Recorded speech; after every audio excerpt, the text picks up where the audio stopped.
Thank you.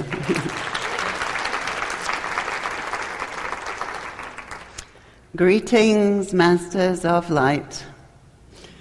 If you could see yourselves as you really are, beautiful colors shining with light. So what do you think about these bodies that we showed up in? They can't fly, they've got to eat, they put on weight, they get old, eventually they die and disintegrate. This is not what we're used to. It's not where we come from, it's not who we are. Because each one of you here are masters of interdimensional travel. Why do we come here? Why are we here? What are we doing here on this third dimensional planet? Well, many eons ago, Gaia, Mother Earth, sent out the call to the children of light to come walk upon my body, to bring the light, to lift her into the light.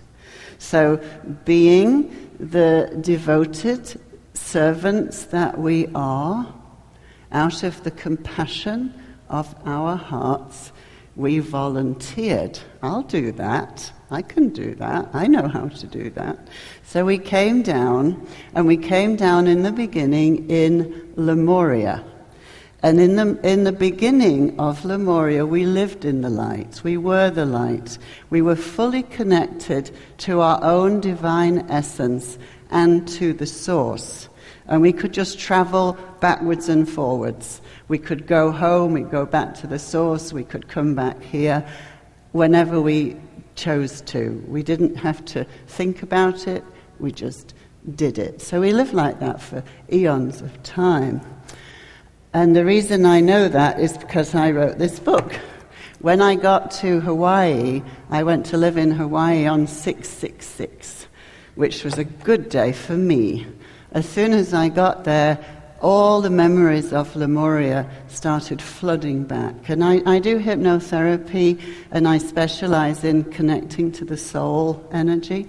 And all of my sessions were going back to Lemuria. I met my whole family from Lemuria the first weekend that I was there.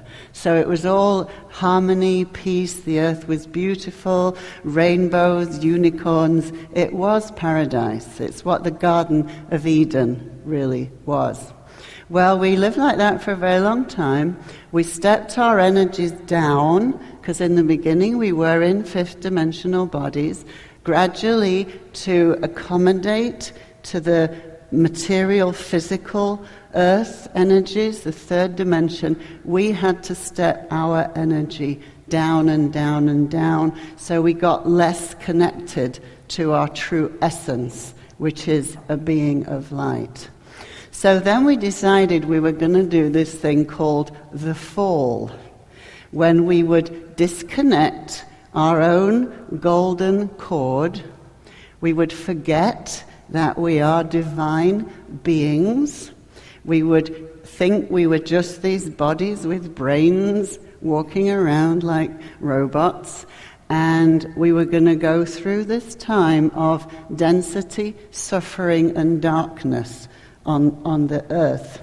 You might wonder why we would want to do that. And I often wonder myself, what were we thinking? So, the reason was that every soul has to evolve. Like a baby soul is born, and the way it grows as a soul is through evolution, through challenge. So what was the greatest challenge that we could dream up for ourselves so that we would grow fastest and the most? I know, let's pretend that we don't know that we are God. Let's pretend that we think we're limited beings. And let's put ourselves through all these situations where we die, we get put to death horribly, we lose our children, we lose our husbands, and somehow through it all, we keep the light. Somehow we keep our flame alive.